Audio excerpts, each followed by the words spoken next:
Morning మ్యాగజైన్కి స్వాగతం. ప్రముఖ దినపత్రికలు వస్తున్న వార్తలు వెనకాల జరుగుతున్న పరిణామాలు చూద్దాం.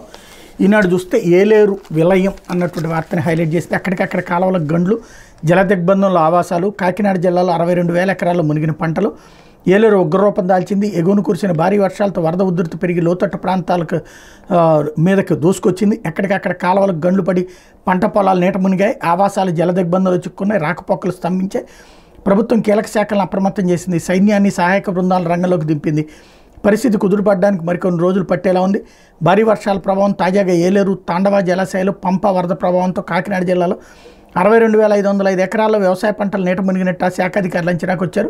ఏలేరు వరద కారణంగా పిఠాపురం, కిర్లంపూడి మండలాల్లో 14,575 ఎకరాల చొప్పున వరి పంట ముంపుకు గురైంది. గొల్లప్రోలు 5,257, పెద్దాపురం 3,317, సామర్లకోట 2,707, ఏలేశ్వరం 2,457, జగ్గంపేట 1,215, కొత్తపల్లి మండలంలో 347 ఎకరాల్లో పంట నీట మునిగిందని గుర్తించారన్నటువంటి వార్తని హైలైట్ చేశారు. ఇకపోతే నీట మునిగిన ఇళ్లకి 25,000, వరద బాధితులకు ప్యాకేజీపై యోచన. భారీ వర్షాలు, వరదల్లో తీవ్రంగా నష్టపోయిన విజయవాడలోని వివిధ ప్రాంతాల ప్రజలు ఆర్థికంగా ఆదుకునేందుకు ప్రభుత్వం ప్రత్యేక ప్యాకేజీని అమలు చేయబోతోంది. బాగా నీట మునిగిన ఇళ్లకు 25,000, ఒక మాదిరిగా మునిగిన ఇళ్లకు 10,000 చొప్పున సాయం అందించే అవకాశం ఉందన్నటువంటి వార్తని హైలైట్ చేశారు. మరోవైపున ఆపరేషన్ బుడమేరు, త్వరలో ఆక్రమణలన్నీ తొలగిస్తాం, విద్వేషంతోనే ప్రకాశం బ్యారేజీ గేట్ల విధ్వంసం, కారకలు ఎవరిని వదిలే ప్రసక్తే లేదు. సీఎం చంద్రబాబు స్పష్టీకరణ. పూడ్చిన గంటల పరిశీలన యంత్రాంగానికి అభినందనలు.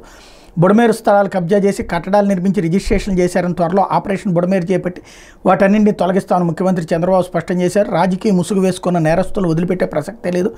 ఆ ముసుగు తొలగిస్తాం. ఎంత ధైర్యం ఉంటే 30 టన్నులు బరువు ఉండే బోట్లను వదిలిపెడతారు. ఇసుక దోపిడీకి వాడే బోట్లవి. మట్టి దోపిడీ చేసి అడ్డగోలుగా కబ్జాలు చేసి బుడమేరుకి గండు పెట్టి ప్రజల జీవితాలతో ఆడుకున్నారు. వారెవరిని వదిలిపెట్టమని హెచ్చరించారు. బుడమేరు కాలువకు గండుబడిన ఇబ్రహీంపట్నం, శాంతినగర్, కౌలూరు ప్రాంతాల్లో మంగళవారం ఆయన పరిశీలించారన్నటువంటి వార్తని హైలైట్ చేశారు. అయితే మెడ్టెక్లో మరో మణిహారం. ప్రపంచ స్థాయి విశ్వవిద్యాలయ నిర్మాణం ఆరంభం. 2025-26 విద్యా సంవత్సరంలో కార్యకలాపాల ప్రారంభం. వైద్య పరికరాల తయారీలో అంతర్జాతీయ స్థాయికి ఎదిగిన విశాఖలోని Andhra Pradesh medical technology medtech zone మరో కొత్త వారికి శ్రీకారం చుట్టబోతుంది. మెడికల్ టెక్నాలజీలో పరిశోధన, శిక్షణ కోసం ప్రపంచ స్థాయి మెడ్టెక్ విశ్వవిద్యాలయం నెలకొల్పబోతుంది. దీని భవన నిర్మాణ పనులు కొనసాగుతున్నాయి. ఇది పూర్తయితే దేశంలోని తొలి మెడ్టెక్ విశ్వవిద్యాలయం గుర్తింపు పొందుతుంది. పారిశ్రామికవేత్తల సహకారంతో ప్రభుత్వ ప్రైవేట్ భాగస్వామ్యం పీపీపీ విధానంతో దీన్ని నిర్వహించనున్నట్టు సమాచారం అన్నటువంటి వార్తని హైలైట్ చేశారు. అయితే వాన లెక్కలు తూచి 2,817 2.817 వర్షపాత నమోదు కేంద్రాల్లో టోటల్గా 2,817 వర్షపాత నమోదు కేంద్రాలు సగానికి పైగా మూలకు 3.5 ఏళ్ల పాటు నిర్వహణకు నిధులివ్వని గత ప్రభుత్వం ఎంత వర్షం కురిసిందో, ఏ మేరకు వరద వస్తుందో తెలిసే పరిస్థితి లేదు. కొత్త ప్రభుత్వం వచ్చాక కేంద్రాల పునరుద్ధరణ పనులు మొదలు అంటూ రాష్ట్రంలో ఎంత వాన కురుస్తుందో, ఎట్టించి ఎంత వరద వస్తుందో కూడా తెలియని పరిస్థితి నెలకొంది. రాష్ట్ర వ్యాప్తంగా 2,817 వర్షపాత నమోదు కేంద్రాలు అంటే వైకాపా ప్రభుత్వం గంతమాలంగా అందులో సగానికి పైగా మూలన పడ్డాయి. 3 ఏళ్ల పాటు నిర్వహణకు నిధులు కేటాయించకపోవడంతో మొత్తం వర్షపాత నమోదు వ్యవస్థ నిర్వీర్యంగా మారింది. డ్రైన్లు, చెరువులు, గండ్లు పూడ్చివేతలను విపత్తు నిర్వహణ మార్గదర్శకాలను పాటించలేదు. హఠాత్తుగా విరుచుకుపడే విపత్తును ముందే పసిగట్టలేని నిస్సహాయత గత పాలకులే కారణం అన్నటువంటి వార్తని హైలైట్ చేశారు.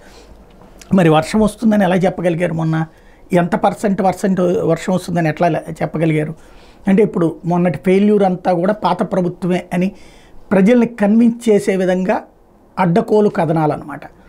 ఐఎండి వాళ్ళ దగ్గర చాలా క్లియర్గా ఉంది, అదే ఇస్తుంది. ఇవన్నీ లోకల్గా ఇంతకుముందు అది సరిగ్గా ప్లానింగ్ లేని రోజుల్లో వచ్చినటువంటి, ఇప్పుడు ఇది లేకపోవడం వల్లే అన్నటువంటి. ఇంకోటి, బుడమేరు వాగుకి ఇంతకుముందే ఏమన్నా చంద్రబాబు ప్రభుత్వంలోనూ ఎన్టీ రామారావు ప్రభుత్వంలోనూ ఏదైనా మిషన్ పెడితే ఆ మిషన్లో ఇప్పుడు ఏమన్నా జగన్ పాడు చేశాడా కొలవడానికి? బుడమేరుకో, తమ్మిలేరుకో, రామిలేరుకో, లేకపోతే కనుక ఇప్పుడు ఏలేరుకో, వీటికి లేవే. మరి అప్పుడు గత ప్రభుత్వం పాడు చేసిందని చెప్పడం అంటే ఏంటంటే, మనం ఏదైనా సరే ఒక అబద్ధాన్ని నిజమని, నిజాన్ని అబద్ధమని నమ్మించడం అన్నటువంటిది ప్రస్తుతం ఆంధ్రప్రదేశ్లో మీడియాకి ఒక అలవాటు కాదు, సహజ సిద్ధంగా మారిపోయినటువంటి పరిస్థితి. లేకపోతే చేనేత సహకార సంఘాలకు ఎన్నికలు షెడ్యూల్ విడుదల. ఈ నెల 21 నుంచి ప్రక్రియ మొదలు. డిసెంబర్ 6న కొలువుదేరనున్న పాలకవర్గాలు ఎన్నికలు పెట్టకుండా వైకాపా ప్రభుత్వం కాలయాపన, నిధులు విడుదల చేయక సంఘాలు నిర్వీర్యం అన్నటువంటి వార్తని హైలైట్ చేసింది. లేకపోతే గోదావరి ఉగ్ర రూపం. భద్రాచలం వద్ద 2వ ప్రమాద హెచ్చరిక. భద్రాచలం వద్ద గోదావరి ఉగ్రరూపం దాల్చుతోంది. ఎగువన ఉన్న ఇంద్రావతి నుంచి భారీగా వరద పోటెత్తడంతో ప్రతి గంటకు నీటి మట్టం పెరుగుతోంది. సోమవారం రాత్రి 33 అడుగుల వరద ఉండగా మంగళవారం ఉదయం 7:32 గంటలకి 43 అడుగులకు చేరడంతో మొదటి ప్రమాద హెచ్చరికను జారీ చేసినట్టు ఆర్డీఓ దామోదరరావు ప్రకటించారు.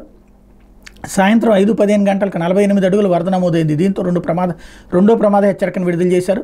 గోదావరి పరవళ్లను వీక్షించేందుకు పర్యాటకులు వస్తే ప్రమాదాలకు ఆస్కారం ఉంటుందనే ఉద్దేశంతో కరకట్టపై రాకపోకలు నిలిపివేశారన్నటువంటి వార్తని హైలైట్ చేశారు. అయితే ఆక్రమణల తొలగింపునికి అవసరమైతే కొత్త చట్టం, పంట మురుగు కాలువలపై సమగ్ర సర్వే.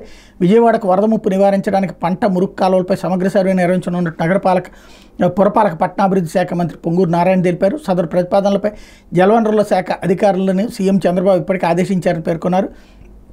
విజయవాడలోని కలెక్టరేట్లో మంగళవారం మీడియాతో మాట్లాడారు. గతంలో ఎన్నడూ లేని విధంగా భారీ వర్షాలు కురవడం, కృష్ణానదికి రికార్డు స్థాయిలో వరద వచ్చిన నేపథ్యంలో మురుగు, పంట కాలువల ప్రక్షాళన దిశగా చర్యలు తీసుకుంటామని వివరించారన్నటువంటి వార్తని హైలైట్ చేశారు. లేకపోతే రెల్లి సమీపంలో గ్రే హౌండ్స్ శిక్షణ కేంద్రం, ప్రతిపాదనలో ఉన్న జగన్నాథపురం స్థలాన్ని పర్యాటక కేంద్రంగా తీర్చిదిద్దే ప్రణాళిక, 294 కోట్ల అంచనాతో కేంద్రానికి త్వరలో ప్రతిపాదనలు పంపించబోతున్నారన్నటువంటి వార్తని హైలైట్ చేశారు. లేకపోతే సాక్షి, వైఫల్యంతో జంకు, బోట్లపై బొంకు అంటూ వరద నియంత్రణ సహాయ చర్యల్లో చేతులెత్తేసిన సీఎం చంద్రబాబు ఆ నిర్వాకాలను కప్పిపుచ్చేందుకే బోటు రాజకీయం, బ్యారేజ్ ఎండి కొట్టిన బోట్ల యజమాని ఉషాద్రి టీడీపీ వర్గీయుడు. చంద్రబాబు, లోకేష్, దేవినేని ఉమాకు అత్యంత సన్నిహితుడు. టీడీపీ హయాంలోనే ఆ బోట్లకు అనుమతి, గెలిచాక విజయోత్సవ ర్యాలీలు, 4 నెలలుగా కృష్ణా బోర్డునే బోట్లకు లంగరు. మరో నిందితుడు రామ్మోహన్, టీడీపీ ఎన్ఆర్ఐ నేత జయరాం సోదరుడు కుమారుడే. టీడీపీకి చెందిన ఆలూరి చిన్న పేరు ప్రస్తావించకపోవడంపై అనుమానాలు. బోట్ల వదంతాన్ని వైఎస్ఆర్సీపీకి అంటగట్టేందుకు బాబు విఫలయత్నాలు. వరద ముప్పుపై ప్రజలను అప్రమత్తం చేయకుండా తీవ్ర అలసత్వం, జలాశయాలు నిండు కొండలను తలపిస్తుంటే ఫ్లడ్ క్వశ్చన్ ఏది అన్నటువంటి వార్తని హైలైట్ చేశారు. బోట్ల పేరుతో బాబు డ్రామా, ప్రకాశం బ్యారేజీ నీ కొట్టిన పడవలు టీడీపీ వారు, వాటిని వైఎస్ఆర్సీపీకి అంటగట్టడం దారుణం. ఆ నిందమోపు మా పార్టీ నాయకులు వేధిస్తున్నారు. మాజీ మంత్రి అంబటి రాంబాబు ఫైర్. బోట్లు వదలని జాతి ద్రోహం అంటూ మరోవైపున చంద్రబాబు స్టేట్మెంట్ని హైలైట్ చేశారు. మరోవైపున మెడికల్ కాలేజీలు మాకొద్దు అంటూ పులివెందులకు కేటాయించిన సీట్లు వెనక్కి తీసుకోండి. ఏకంగా ఎన్ఎంసీకి లేఖ రాసిన చంద్రబాబు సర్కార్. ఏడాది పులివెందులు వైద్య కళాశాలకు 50 సీట్లు కేటాయించి అనుమతులు మంజూరు చేసిన ఎన్ఎంసీ మెడికల్ కాలేజీలను ప్రైవేట్ పరం చేసేందుకు బాబు మొగ్గు. కక్షపూరితంగా వ్యవహరిస్తూ విద్యార్థులకు అన్యాయం. అందుకే సిద్ధంగా ఉన్న మెడికల్ కాలేజీలను వద్దంటున్న వైనం. దేశంలో ఎక్కడా లేని దుర్మార్గ పోకడపై సర్వత్రా విస్మయం అన్నటువంటి వార్తని హైలైట్ చేశారు. లేకపోతే ఉత్తరాంధ్ర ఉక్కిరి బిక్కిరి, భారీగా పంటలు నీట మునక, పొంగి పొర్లుతున్న నదులు, వాగులు, గెడ్డలు, వరుసగా 3 సార్లు వరదలతో కోనసీమ లంకల వెలువల. వాతావరణ శాఖ హెచ్చరించిన ఏలేరుపై సర్కారు ఉదాసీనత. ముంపులో ఏలేరు పరివాహక మండలాల్లోని పంట పొలాలు, అనేక చోట్ల దెబ్బతిన్న కరెంటు స్తంభాలు, ట్రాన్స్ఫార్మర్లు, రహదారులు అన్నటువంటి వార్తని హైలైట్ చేశారు. లేకపోతే మిగిలింది బురదే. వరద నష్టాన్ని వివరిస్తూ కన్నీటి పర్యంతమవుతున్న బాధితులు, నష్టవంచనాకి ఇంటింటికి ఎన్యూమరేషన్ బృందాలు, అన్ని నీటి పాలయ్యాయని ముంపు ప్రాంతాల ప్రజల ఆవేదన. లక్షలాది చిన్న కుటుంబాలకు కనీసం 50,000 నుంచి 1,50,000 నష్టం. మధ్యతరగతి కుటుంబాల్లో 1,00,000 నుంచి 5 లక్షల వరకు. ఓ మాదిరి కుటుంబాల్లో నష్టం 10 లక్షలకు పైనే. నష్టం లెక్కింపు నేటితో పూర్తి కావాలని సర్కార్ ఆదేశం అన్నటువంటి వార్తని హైలైట్ చేసింది. లేకపోతే కష్టాల ఊబిలో బెజవాడలో బుడమేరు ముంపు ప్రాంతాల ప్రజల బాధల వర్ణాతీతం. ఇళ్ల చుట్టూ మురుగు, ఇళ్లలోకి వెళ్తే అంతా వరద, పాడైన వస్తువులే. ఇంకా పొయ్యి వెలిగించలేని స్థితిలోని వేలాది కుటుంబాలు. తాగునీటి కోసం ట్యాంకర్ల చుట్టూ పరుగులు, విజృంభిస్తున్న దోమలు, ప్రజల్లో అంటువ్యాధుల భయం. ప్రధాన ప్రాంతాలకే ఫైర్ సేవలు అంటూ బుడమేరు వరద పశుపోషకులు నెట్టేయడం ఉంచింది. లక్షల విలువైన పశువులు వరదలో కొట్టుకుపోయి మృతి చెందాయి. దీంతో వాటిపై ఆధారపడిన వారు అల్లాడిపోతున్నారు.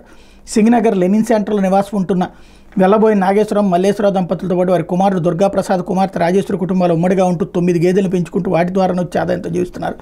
వారు 4 గేదెలు వరదలో కొట్టుకుపోయి తాము చూస్తుండగానే గేదెలు కొట్టుకుపోయిన వాటి విలువ 1,00,000 ఉంటుందని నాగేశ్వరమ్మ కన్నీటి పర్యంతం అయ్యారన్నటువంటి వార్తని హైలైట్ చేశారు. అయితే కాళ్ళు పట్టుకో వదిలేస్తా అంటూ టీడీపీ జనసేన మధ్య బ్యానర్ చిచ్చు. జనసేన నేతలను చితకబాది కాళ్ళు పట్టించుకున్న టీడీపీ నేతలు, జనసేన నాయకులు ఇద్దరికి తీవ్ర గాయాలు. కృష్ణా జిల్లా మచిలీపట్నంలో ఘటన అన్నటువంటి వార్తని హైలైట్ చేశారు. అయితే మాకు అడ్డొస్తే చంపేస్తాం, మేము అధికారంలో ఉన్నాం, మేము ఏం చెప్పినా జరుగుతుందంటూ శ్రీ సత్య జిల్లా రామగిరి మండల టీడీపీ నేతలు రెచ్చిపోతున్నారు. కుంటిమద్ది ఎంపీటీసీ ఉమాదేవి భర్త కేశవను పరిటాలంచాడు గంగాధర్ నాటు తుపాకీ కత్తితో బెదిరించాడు. తమకు అడ్డొస్తే చంపేస్తామంటూ వీరంగం సృష్టించడంతో గ్రామస్తులు దయాశుద్ధి చేశారన్నటువంటి వార్తని హైలైట్ చేశారు. అయితే టీడీపీ గూండాల విధ్వంసం అంటూ వరద బాధితుల పరామర్శకు వస్తున్న మాజీ ఎమ్మెల్యే శంకర్రావుపై దాడికి ఎత్తడం, దాడుల విషయం ముందుగా ఎస్పీకి తెలిపిన శంకర్రావు రక్షణ కల్పించకుండా పర్యటన వాయిదా వేసుకోవాలని చెప్పిన ఎస్పీ. అమరావతి మండలంలో వైఎస్ఆర్సీపీ శ్రేణులపై మారణాయుధాలతో దాడి. వైఎస్ఆర్సీపీ నేత కూరపాటి వాసు కార్యకర్తలకు తీవ్ర గాయాలన్నటువంటి వార్తని హైలైట్ చేశారు. లేకపోతే డబ్బు కొట్టు బదిలీ పట్టు, పోస్టుకో రేటుతో బదిలీలకు పచ్చనేతల సిఫార్సులు. చీరాల పరిధిలో జోరందుకున్న వసూడపురం పంచాయతీల కార్యదర్శి వీఆర్ఓ పోస్టులకు 20 లక్షలు, డిప్యూటీ తహసీల్దార్ పోస్టుకి ఇంతకు మించిన ధర అన్నటువంటి వార్తని హైలైట్ చేశారు. లేకపోతే ఆంధ్రజ్యోతి, ఆపరేషన్ బెజవాడ పనులు కొలిక్కి 10 రోజుల తర్వాత ఇంటికి బాబు బుడమేరు గండ్లను సందర్శించిన సీఎం తిరిగి వచ్చి కలెక్టరేట్లో అధికారులతో భేటీ అక్కడి నుంచి ఉండవల్లి నివాసానికి సాధారణ స్థితికి చేరుకున్న విజయవాడ చివరి దశలో బుడమేరు గట్ల ఎత్తు పెంపు పనులు వరద ప్రాంతాల్లో కొనసాగుతున్న ఆహార పంపిణీ నేటితో ముగిన న్యూమరేషన్ నమోదు రిపేర్ బైకులతో మెకానిక్ షాపులు కిటకిట బెజవాడలో ఒక్కో షాపు వద్ద 100 వాహనాలు అన్నటువంటి వార్తని హైలైట్ చేశారు.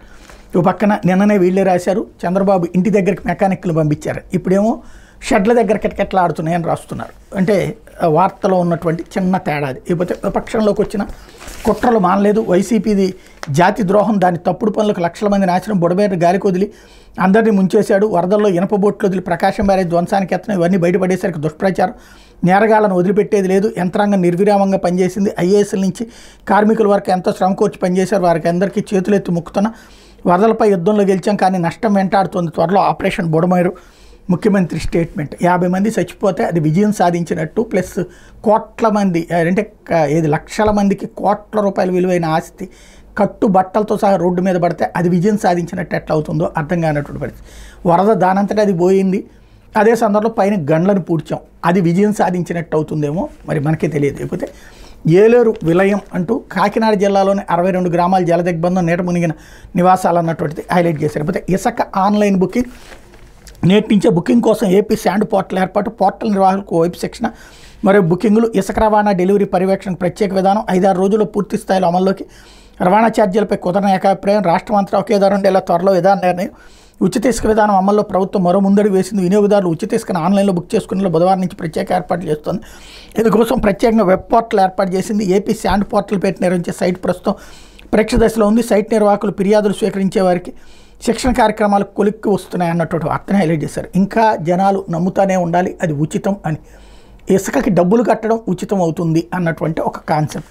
లేకపోతే గో మాఫియా మన్యం నుంచి తడదాకా అక్రమంగా తరలింపు, ఆ దళారులను వదలని పల్నాడు ముఠ, ఎంతో పవిత్రంగా భావించే గోవుకు కష్టం వచ్చింది, అక్రమంగా రాష్ట్రాలు దాటిస్తున్న ముఠా ధనదాహానికి బలైపోయింది, మాఫియా చేతుల్లో చిక్కి విలవిల్లాడుతోంది, వారి ఆట కట్టించేందుకు విజిలెన్స్ విభాగం రంగంలోకి దిగింది. మన రాష్ట్రంలో పశు సంపద పొరుగు రాష్ట్రాలకు అక్రమంగా ఎలా తరలిపోతుంది, దాని వెనకున్నది ఎవరు, అక్రమాదాయం ఎన్ని కోట్లు అనే దానిపై కూపీలాగుతుంది, పశువుల వాహనాలు ఆపి వసూళ్లు గత 5 ఏళ్లుగా భారీ దందా, మాజీ మంత్రి అనుచరుడిదే కీలక పాత్ర, గత ఎన్నికల్లో కోట్లు పెట్టి వైసీపీ టికెట్, ఇప్పుడు అధికార పార్టీలో చేరిక, అయినా అదే దందా, కోర్టు ఆర్జన, ప్రభుత్వానికి ఫిర్యాదులు విలువ ఉచ్చు బిగుస్తున్న విజిలెన్స్ అన్నటువంటి వార్తని హైలైట్ చేశారు. లేకపోతే జీపీఎస్ టోల్పై గెజిట్ జారీ, 20 కిలోమీటర్ల వరకు రుసుము ఉండదు, ఆ తర్వాత ప్రయాణించిన దూరానికే జీపీఎస్ అనుసంధానానికి టోల్గేట్లోని వ్యవస్థను ఆధునీకరించాల్సిన అవసరం, ఇందుకు భారీ వ్యయం, టోల్ ఛార్జీలు పెరిగే అవకాశం అన్నటువంటి వార్తని హైలైట్ చేశారు. టోల్ ఫీజు వసూళ్ల పద్ధతి ఆధునీకరణ దిశగా తొలి అడుగుపడింది, మేరకు కేంద్ర ప్రభుత్వం జాతీయ రహదారుల ఫీజు నిబంధనలు 2008లో 6వ క్లాజును సవరిస్తూ అధికారిక గెజిట్ జారీ చేసింది అన్నటువంటి వార్తని హైలైట్ చేశారు. లేకపోతే హ్యాపీ నెస్ట్కి ఊపిరి,